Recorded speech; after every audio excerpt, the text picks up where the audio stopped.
Trend ambil duit raya berjoget-joget, pendakwah minta hentikan. Dah mai trend pula nak ambil raya tu lompat-lompat, tergedik-gedik. Saya tak tahu siapalah yang memulakan trend ini. Saya nak pesan dekat diri saya, nak pesan dekat semua.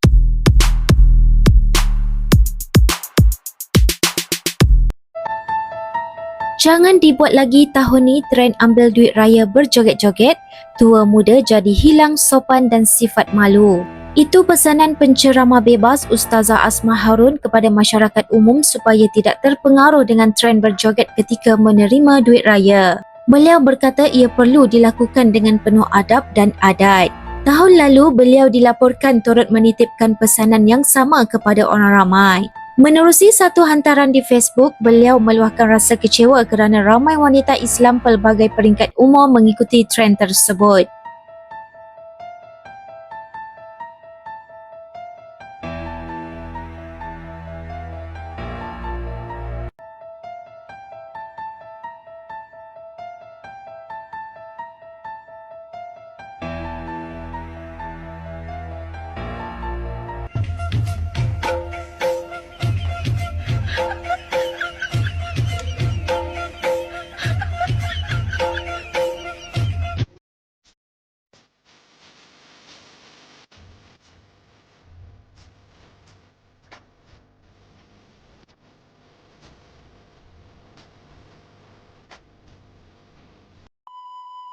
Dah mai trend pula nak ambil raya tu lompat-lompat, tergedik-gedik. Saya tak tahu siapalah yang memulakan trend ini. Saya nak pesan dekat diri saya, nak pesan dekat semua. Hari raya ni bukan sekadar hari yang nak seronok-seronok. Bahkan hari raya merupakan hari ibadah kita. Apa saja yang ada kaitan dengan hari raya merupakan urusan-urusan ibadah. Termasuklah kita nak bersedekah pada hari itu. Tujuan kita bagi duit raya itu ialah sebagai penzahiran kesyukuran kita atas nikmat kita melalui Ramadan.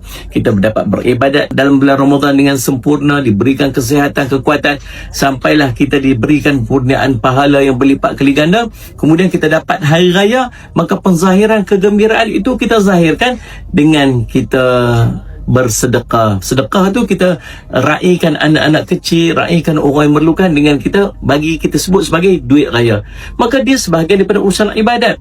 Jadi janganlah kaitkan urusan ibadat tu dengan perkara-perkara yang tak senonoh, tergedik-gedik, terlompat-lompat, tambah-tambah yang orang perempuan lagi tak cantik. Depan di belakangnya lelaki-lelaki nampak bentuk badan macam-macam lah yang tak sepatutnya berlaku.